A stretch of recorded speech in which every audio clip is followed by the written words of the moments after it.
So I got to see early on just the pickle that people get in. And then as I got into being a financial advisor, being able to give financial advice to people, be able to set up wealth strategies, I saw some of those elements and even more. And the depth of knowledge just kept going. But I also narrowed in on certain principles that if you align your finances to those principles, you're not only going to be able to weather a storm, but you also will be able to capitalize on opportunity.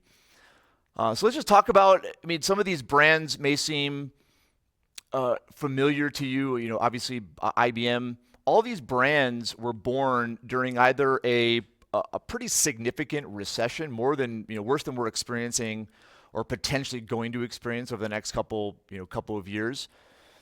So Disney, Hewlett Packard. That's the Burger King, that kind of weird looking king guy. 1953. Then Microsoft, 1975. MailChimp in 2001, right in the midst of the dot-com bubble burst.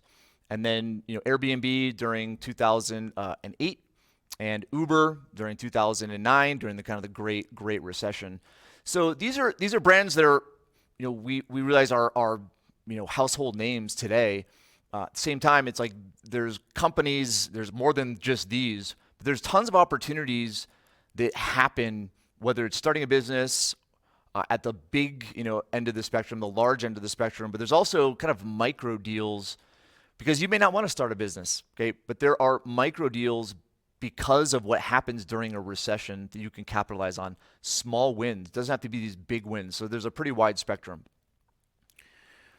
A little bit about me. So, I experienced my first Great Recession in 2008 to 2010. There's a picture of me on my 30th birthday.